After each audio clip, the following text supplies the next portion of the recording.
ایک غریب آدمی بدو رات کے وقت وہ کہیں بیچارہ صبح سے چلا تھا، مدینے پہنچتے اسے رات ہو گئی. اس نے ڈرتے ہوئے نا خیمہ ہی باہر لگا لیا. جہاں رات ہوئی نا آدھی رات کو کوئی 1-2 بجے سمجھ لے پہنچا مدینے تو اس نے باہر نے خیمہ لگا لیا. بیوی اس کی امید سے تھی، بچے کی ولادت کا وقت قریب آ گیا، بیمار ہو گئی. اس نے خیمہ لگایا، بیوی اندر ہے. حضرت عمر فاروق گشت پہ تھے رات کو، ساتھ ایک غلام تھا. حضرت عمر فاروق رضی اللہ تعالیٰ عنہ کہنے لگے وہ آگ جل رہی ہے تھوڑی سی، پتہ کرو کون ہے.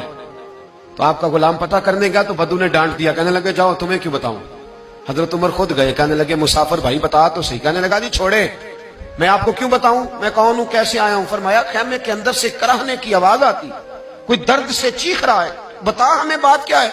کہنے لگا جی میں فلاں بستی فلاں علاقے کا ایک غریب ہوں، امیر المومنین عمر فاروق سے ملنے آیا ہوں، اور رات ہو گئی ہے تو یہاں خیمہ لگایا ہے، صبح میں ان سے مل کے چلا جاؤں گا. تو رات کو تکلیف دینا پسند نہیں کیا، تو میری بیوی امید سے تھی، اب بچے کی ولادت کا وقت قریب ہے، پاس کوئی نہیں. حضرت عمر کہنے لگے تو ٹھہر میں ابھی آیا. چہرے پہ نقاب ہے، اسے بتایا نہیں میں ہی امیر المومنین. عمر دوڑے گئے، اپنی زوجہ سے کہنے لگے اگر تجھے بہت بڑا اجر مل رہا ہو تو حاصل کرے گی.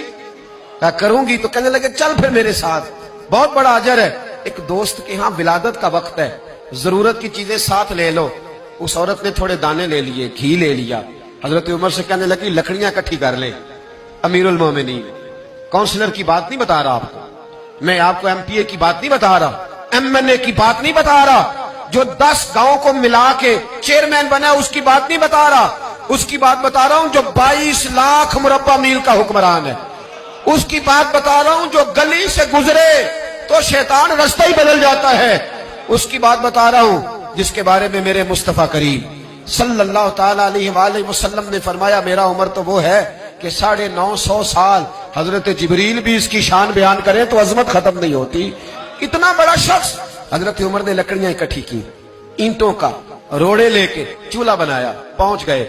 آپ کی زوجہ کہنے لگی یہ تھوڑے دانے ڈالنے، گھی ڈالنے اور ایک لکڑی لے کے اس کو ہلائیں، تیار کریں. خود زوجہ اندر چلی گئی، حضرت عمر باہر پکانے لگے. وہ بدو کہتا ہے میں اس طرح کا ان کے ساتھ بہیو کرنے لگا جیسے کو کسی چوکیدار کے ساتھ نہیں کرتا. میں نے سمجھا جی عمر نے چوکیدار رکھے آنے جانے والے مہمانوں کا. میں کبھی پانی کا پیالہ مانگتا، کبھی کوئی بات، عمر دوڑے جاتے، کبھی پانی لاتے. او مسلمانوں، او میرے رسول کے غلام عزیزو، حضرت عمر فاروق. وہ غلام کہتا ہے میں عمر سے کہتا، میں کہتا غلام پانی لا تو عمر دوڑ کے پانی لاتے. میں کہتا تجھے گھی پکانا بھی آتا ہے، پہلے بھی کبھی پکایا ہے؟ تو عمر فرماتے کوشش تو کر رہا ہوں. میں کہتا پہلے بھی کبھی تیری بیوی نے یہ کام کیا ہے؟ تو حضرت عمر کہنے لگے مجھے یاد نہیں، پوچھ کے بتاؤں گا. کہتے کیا رنگ تھا، کیا انداز تھا، کیا مصطفیٰ کی تربیت تھی، کیا انداز حضور نے سکھائے غلاموں کو. یہ کس طرح کا امیر ہے کہ یہ ہنڈیا پکا رہا ہے، پھونکے مار رہا ہے ایک غریب کے لیے، دیہاتی کے لیے جسے جانتے بھی نہیں.